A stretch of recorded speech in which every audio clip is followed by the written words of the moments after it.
And we start this hour with the hostilities between Israel and Iran, which have now entered a fourth day. Here are some of the latest developments from the last few hours. Israel's Defense Minister, Israel Katz, has warned that the residents of Tehran will, as he puts it, pay the price for Iranian attacks on his country's citizens.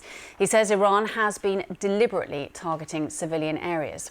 Israel says the number of people killed by Iranian missiles has risen to 24 since Friday, with 8 of those deaths coming overnight from Sunday into Monday.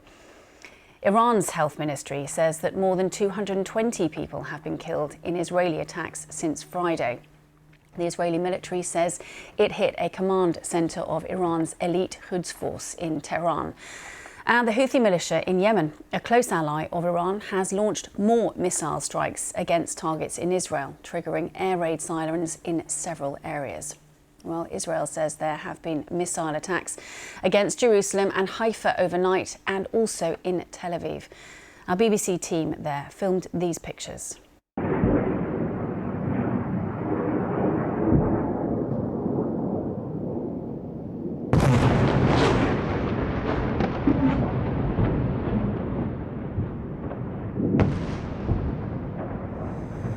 Well, let's take a look at the areas which Iran has targeted with missiles. These were the attacks in Haifa. This is to the north of Israel, and the location of a major port and oil refinery. These pictures were in the skies over Jerusalem. Israel says its air defense systems intercepted various threats and people were told to take cover. Meanwhile, Israel says it struck military sites in central Iran. Iranian media say a military complex near the capital had been hit. Now, with BBC journalists not able to work inside Iran, less footage of Israel's attacks has emerged. But late on Sunday, Iran confirmed the head of the Revolutionary Guard's intelligence unit, Mohammad Kazemi, had been killed.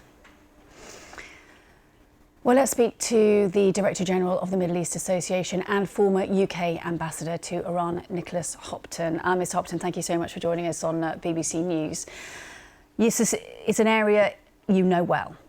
How concerned are you at how quickly events could escalate from where we are now? Good morning. I think we're at a very pivotal moment in a very dangerous situation. Since Israel first launched their rather unexpected, in terms of timing, the strikes Thursday night, things have moved very quickly. I think if Prime Minister Netanyahu had gambled on having a swift capitulation by the Iranians, that's clearly not happening. And I think the situation is ramping up in terms of tension. You've seen particularly killed many civilians on both sides.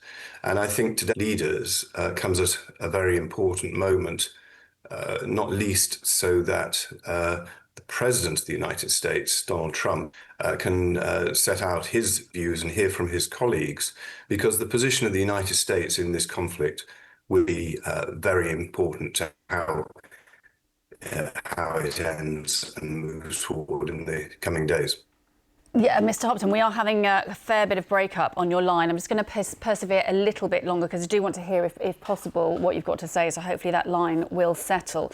You mentioned President Trump there. Just perhaps explain how crucial his role could be in terms of the relationship between Israel and Iran and his influence in both areas. I think Prime Minister Netanyahu will be seeking to draw the United States into the conflict.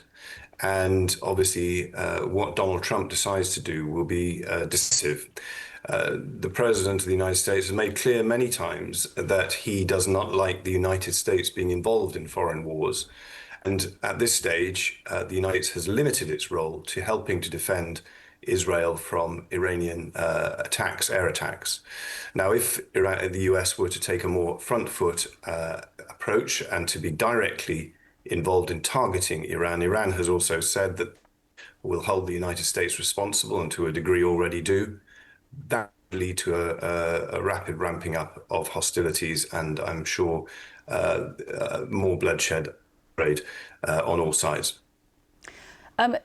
Also, an interesting prospect is Vladimir Putin or Russia acting as a mediator between the two countries. What's the relationship like between Russia and Iran, and could that help having their involvement? Well, Vladimir Putin, of course, is an unlikely peacemaker given his hostility and offensive against Ukrainian sovereignty. But in this instance, he may have a role to play, given that he does seem to have a relationship of sorts with Donald Trump, the US president, and is the relationship with Iran is close. I would say it's tactical more than anything, but the Russians and the Iranians do support each other mutually in the face of their global isolation. I think whether Vladimir Putin will be able to engage with the Israelis at this stage is a different question. OK, Nicholas Hopton, we will leave it there. Nicholas Hopton, their former UK ambassador to Iran. And once again, apologies for the breakup on the line there at times. So I think it was worth persevering and getting your perspective. Thank you. Well, let's go now to the Middle East and talk to our correspondent, Hugo Bashega, who's in Petah Tikva, north of Tel Aviv in Israel. Hello to you, Hugo. Just take us through exactly where you are and the damage that you are able to see. Yeah, it was a long night of attacks. Again, the third consecutive night of these Iranian missile attacks, responding to this Israeli campaign that started on Friday. And we heard loud explosions across the country with air defense systems trying to intercept those missiles that had been fired by Iran. Not all of them were intercepted, and one of them hit this building here. And as you can see, there is a lot of destruction. You can see this massive hole here. This is the point of impact of the missile.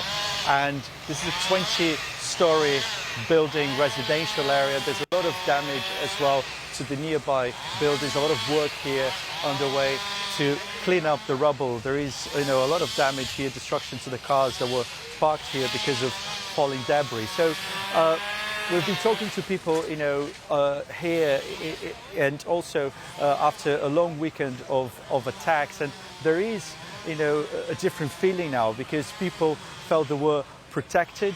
There is obviously a very sophisticated air defense system here in Israel. But what the authorities have been saying is that Iran has been using different kinds of missiles with, with large explosive payloads in those missiles. So this is, the damage that those missiles have been causing. So they've been, urging the public to stay alert. There's a state of emergency here, to seek shelter when the air raid alerts sound, because this is, what the authorities have been, saying that they expect, these kinds of attacks to continue as this Israeli offensive against Iran continues as well. We don't know what the target was. The Israeli authorities have been accusing Iran of deliberately targeting residential areas. We don't know whether there was a different target here. This is a residential area. And as you can see, all these buildings now have been evacuated. So we're talking about hundreds, possibly thousands of people who have now been displaced because of the attack that happened here at around 4 o'clock in the morning.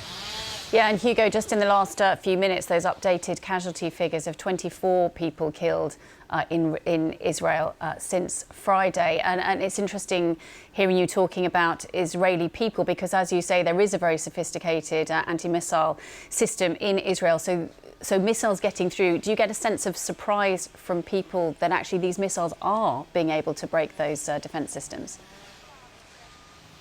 I think there is an element of shock. I think a lot of people are surprised, perhaps, with what is being happening here in the last few days, even though the authorities have been saying that, this is very sophisticated, but it isn't perfect. So again, they've been warning the public to stay alert. There's a state of emergency here in place, and they have been indicating that this campaign against Iran, that they say is against the country's nuclear and military facilities, is going to be a prolonged offensive. So we're possibly talking about weeks, not days. And they say that attacks like these are likely to continue. The Iranian authorities are about to respond to these attacks.